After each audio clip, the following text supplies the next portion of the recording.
Depois de criar uma trilogia épica que conta a história de como 3 gerações de uma família lutam contra as forças malignas vinda de um loiro arrombado. Ficar chapado deve ser desse jeito. E uns 3 caras bombados seminus que fazem coisas muito estranhas.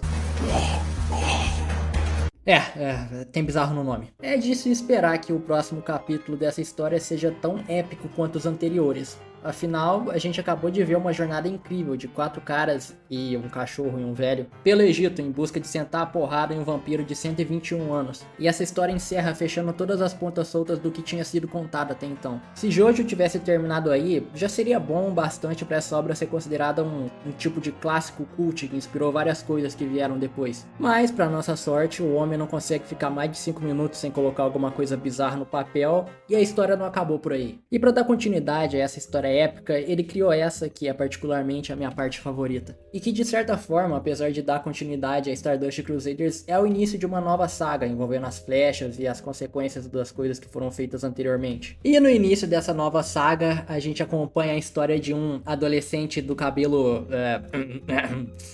peculiar, eu acho que dá pra chamar assim, e seus amigos que saem por aí pra jogar pedra, papel, tesoura com uma criança e cuidar de um bebê invisível. Bom, pelo menos a gente ainda tem um loiro arrombado como vilão.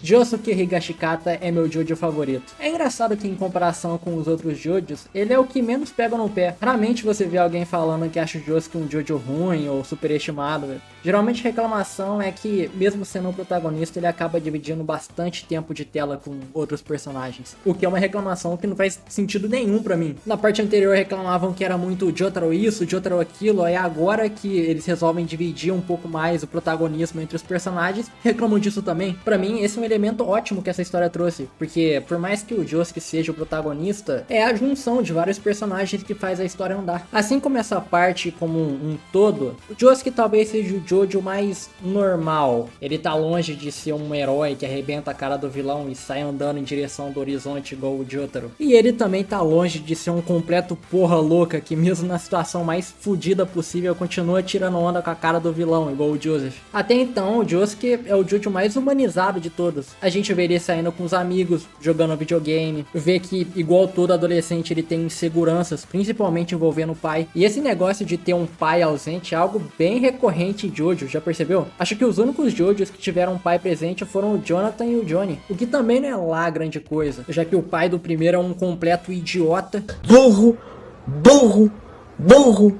incompetente. E o outro, eu não vou nem começar a falar aqui porque ele consegue ser pior do que a versão do primeiro universo. O meu ponto é que o Josuke foi o primeiro Jojo a demonstrar que tem um ressentimento sobre isso. Tudo bem que não é algo que foi absurdamente explorado e é super importante pra história, mas já é um protótipo de um tema que a gente ia ver muito mais bem aprofundado anos depois com a Jolene, por exemplo. Eu acho que o que faz o Josuke ser um Jojo tão legal é a simplicidade. Ele é basicamente um moleque gente boa, engraçado, que é divertido de ver. O Araki disse em uma entrevista que enquanto o Jotaro é aquele cara que você vê como um herói que tá lá pra salvar o mundo, o Josuke é mais como um amigo que você vê no dia a dia. Não é à toa que ele também é o Jojo favorito do Araki. Além do Josuke, a gente também acompanha Koichi Hirose e Okuyasu Midimura. A química que esses três têm juntos funciona muito melhor que a do grupo anterior. O único problema aqui é que o Koichi acaba ganhando bastante destaque a mais do que o Okuyasu. Por mais que o Okuyasu seja um alívio cômico na maior parte das vezes, ele tem uma história muito trágica. Me lembra um pouco o Polnareff nesse quesito. Dava pra ter explorado muito mais disso. Eu acho bem paia a visão que a maior parte da fandom tem do Okuyasu. O cara teve uma infância horrível, perdeu a mãe quando ainda era novo, cresceu junto do irmão sofrendo diversos abusos do pai, até que um dia esse mesmo pai vira uma criatura deformada na frente dele e do irmão, e os dois são obrigados a conviver com essa coisa que o pai virou, sem ter pra onde fugir dessa situação pra viver uma vida normal. Tudo isso influenciando o Okuyasu a virar uma pessoa emocionalmente instável e com baixa autoestima. Mas não, a fandom resume esse personagem a basicamente ele é burro. Sendo que ele literalmente comete erros que qualquer um pode cometer no momento de tensão. E eu não sei se vocês já perceberam, mas em diversos momentos o Okuyasu demonstra um comportamento meio infantil. Ele tem reações exageradas, chora muito fácil, fica com raiva muito fácil. Eu diria que em alguns momentos dá até pra perceber que ele considera o Josuke como uma nova figura de irmão mais velho. Ao mesmo tempo, é legal ver como ele é uma pessoa pura, também é triste, porque parece Parece que ele nunca deixou de ser aquela criança assustada que precisava do irmão mais velho para ajudar ele. E quando eu digo que seria legal ele ter mais foco, é porque tudo isso que eu tô falando, você só repara se você parar pra prestar atenção especificamente no Okuyasu, nos episódios. Eu queria tanto ver mais gente falando sobre esses pontos do personagem, mas infelizmente a galera parece não ligar muito pra ele. Eu poderia falar muito mais sobre ele aqui, mas sinceramente eu acho que dá pra fazer um vídeo inteiro sobre esse personagem. No futuro, quem sabe. Koichi Hirose provavelmente é o mais normal desse grupinho aí. Ele tá lá basicamente pra representar como é uma pessoa normal e como ela lida com essas coisas tão bizarras. Ele não é filho de ninguém importante e ele também não sofre nenhuma tragédia no meio da história. E também esse moleque é praticamente o segundo protagonista dessa parte. Ele tem até um próprio mini arco de evolução durante os episódios. Isso é representado de forma literal, com o stand dele evoluindo, junto com o cabelo que também vai mudando. E a personalidade dele faz ele meio que ser o coração do grupo. Tirando os vilões, praticamente todo mundo ama esse moleque. Alguns mais do que deveriam. Eu gosto de imaginar ele como um protótipo de Jonathan nos tempos modernos. Porque igual o Jonathan, ele também é uma pessoa muito boa, sabe? Mas é de um jeito mais pé no chão, mais realista do que era no caso do Jonathan. Eu juro que eu queria ter mais coisa pra falar do Koichi, mas eu sinto que é isso. Ele é um personagem bem simples e que funciona bem do jeito que ele é. Ele é um ótimo exemplo de que você não precisa criar um personagem extremamente complexo pra ele ser legal e identificável. Ele é tão gente boa que o próximo personagem que eu vou citar praticamente não gosta de ninguém, mas ele abre uma exceção pro Koichi. Rohan Kishibe.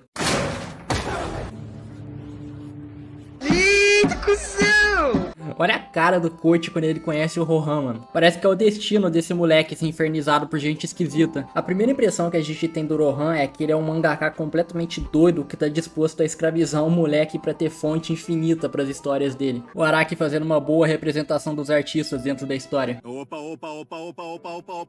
vai parando! Eita, opa! Eu adoro como nesse primeiro episódio que ele aparece, ele genuinamente parece um completo doente da cabeça. Se você me perguntasse qual personagem de Jojo o Araki ia escolher pra fazer 1 milhão de spin-offs, eu nunca ia adivinhar que era o Rohan. Depois de tentar fazer o Koichi trabalhar de graça pra ele, de falar merda do cabelo do Josuke, ele toma uma surra educativa e para de ser tão esquisito assim.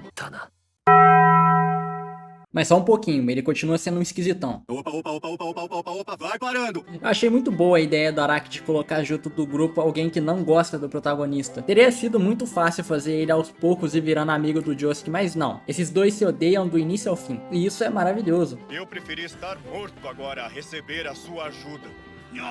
Dessas dinâmicas que a gente vê em anime de aliado e ao mesmo tempo rival, essa é uma das minhas favoritas. Apesar do jeito difícil, ele é um personagem muito interessante de se acompanhar por sair da fórmula de ser um cara bonzinho que tá agindo por altruísmo. Quer dizer, até um certo ponto. Em alguns momentos ele deixa escapar de que no fundo ele se importa com as pessoas. O Araki gosta tanto dessa porra desse personagem que ele enfia ele em tudo que é lugar. O cara tem história própria, tem live action, apareceu em Jojo Lands, só falta daqui a pouco mudar o nome da série pra Rohan Bizarre Adventure. Aliás, sabia que existe um chip bizarro entre Rohan e Shrek? Isso não tem relevância nenhuma pro vídeo, nem pro personagem, mas eu realmente queria compartilhar isso com alguém. Opa, vai parando! Jotaro Kujo, meu mano envelheceu e perdeu o bronzeado. A primeira coisa a se reparar é isso, não que ele perdeu o bronzeado. Ele envelheceu, ele já não é mais aquele adolescente que ficava puto e ficava xingando os outros.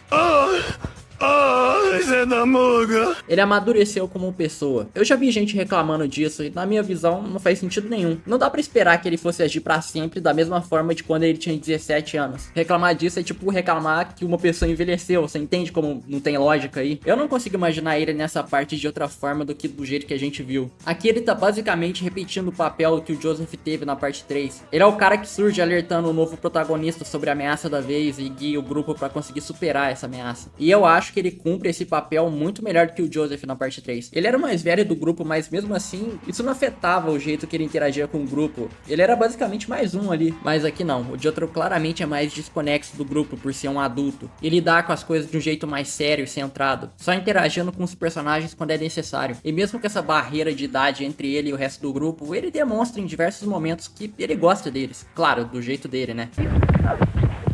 Ajuda aqui! Depois do Jotaro da parte 3, essa é a minha versão favorita desse personagem. Bom, esses são basicamente os personagens principais dessa parte. Claro, com os episódios vão surgindo outros personagens que se tornam aliados, mas parte do grupo principal mesmo são esses. O que não tira o brilho dos outros personagens que aparecem depois, que aqui são os mais variados da obra inteira. Tem cozinheiro, tem fantasma, tem fé nas malucas, tem incel, tem até alienígena no bagulho.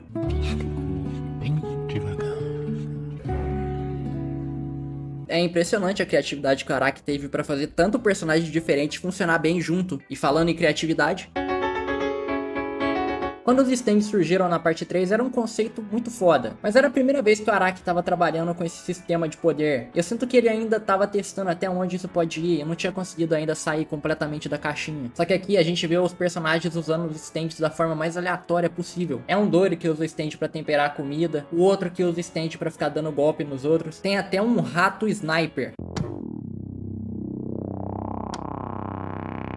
Como se já não bastasse um rato, tem um gato planta. Gato planta. Tem um gato planta. Pra deixar ainda mais insano, é um gato que em certo momento da história entra na barriga de outro gato. Que inclusive é meu stand favorito, Killer Queen. Olha a carinha dele, nem parece que tá há 20 anos explodindo mulher por aí. Esse gato é o stand perfeito e nada vai mudar minha opinião sobre isso. Os stands da parte 3 eram legais, mas é aqui que o Araki começa a ter a liberdade de começar a criar conceitos extremamente específicos. E também foi a partir daqui que os stands passaram a ter nome de bandas e músicas. Isso é um elemento tão icônico em Jojo e pensar que começou aqui. E também nessa parte os stands passam a refletir muito melhor a personalidade do usuário. Por exemplo, o Crazy Diamond representa como o Josuke se importa em cuidar dos amigos. Ou o designer do Zahando, que representa como o Okuyasu é uma pessoa limitada, que só consegue enxergar o que tá na frente dele. Eu acho que o stand que melhor representa isso é o stand do Koichi, que começa como um ovo e vai evoluindo junto com ele. E é muito bom como o Koichi é esse moleque bonzinho, mas o stand fala o que ele tá pensando de verdade. E aí você percebe que não tem ninguém puro nessa vida.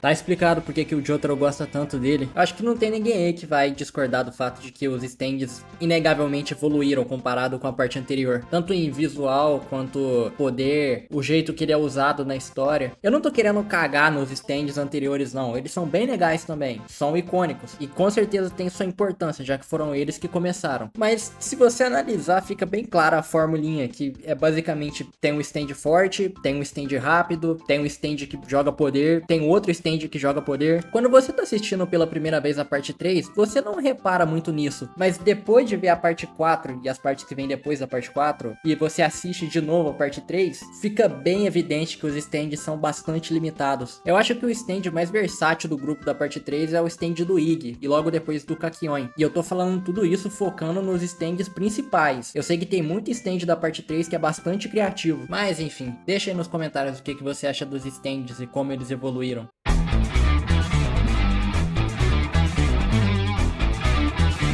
A cidade de Morio é baseada em Sendai, a cidade natal do Araki. Essa informação explica bastante do porquê ele passa tanto tempo destacando elementos da cidade em si. Imagina o quanto deve ter sido especial para ele adaptar uma história fictícia retratando a cidade que ele cresceu. Durante os primeiros episódios, a gente praticamente passa por um tour conhecendo a cidade e os personagens. E eu sei que uma galera não gosta da primeira metade dessa parte pelo fato de que a história parece meio sem direção. E isso é uma questão bem divisiva, porque não dá pra afirmar que quem critica isso tá certo ou errado. É uma questão puramente de gosto. Eu vou dar um exemplo. Eu adoro Dragon Ball, e o foco do Dragon Ball são as lutas. Esse é basicamente o ponto principal da obra inteira. Mas eu também adorava assistir os momentos que não tava acontecendo nenhuma luta. Momentos que o Goku só tava vivendo a vida dele.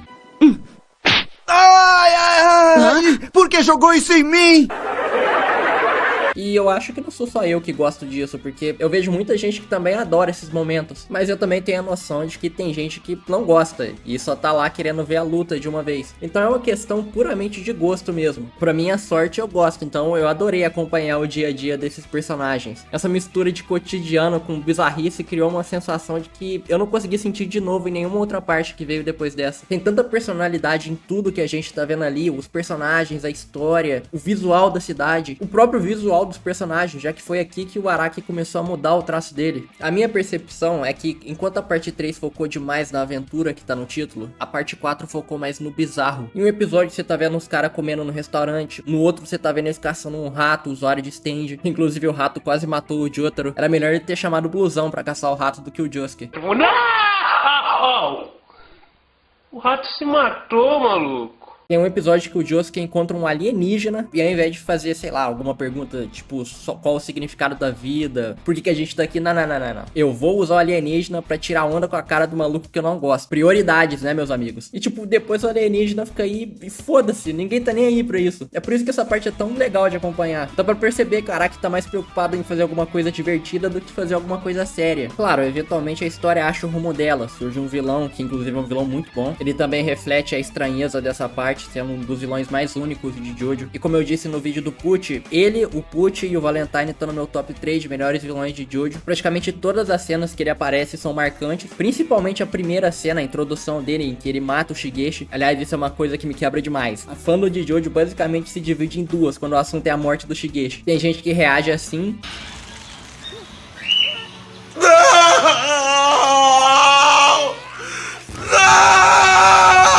E gente que reage assim.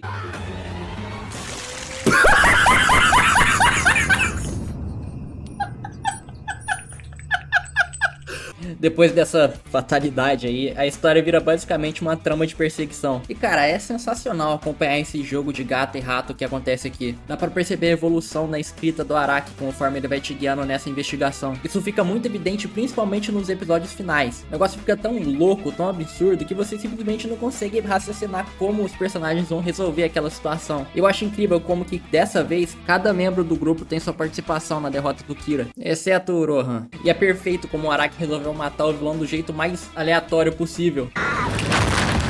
O cara morreu igual NPC no GTA, mano.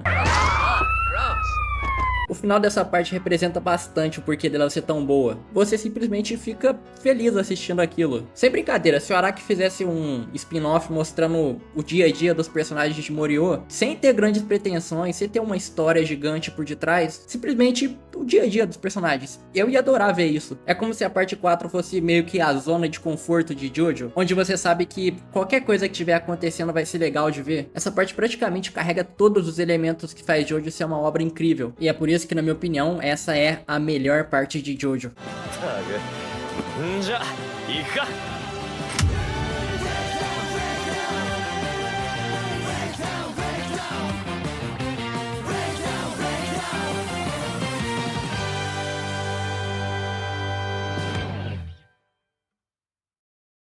Bom, chegamos ao fim de mais um vídeo, eu espero que vocês tenham gostado. Eu já tava pra fazer esse vídeo há bastante tempo, porque eu queria falar sobre como eu gosto dessa parte. Apesar da parte 3 ser meio que a parte que mudou de Jojo pra sempre, pra mim, essa parte aqui carrega o DNA principal de Jojo. O Araki realmente conseguiu se superar escrevendo isso aqui. Enfim, se você concorda ou se você discorda, comenta aí. Tô bastante curioso pra saber a opinião de vocês sobre isso. Valeu por ter assistido até aqui e até o próximo vídeo.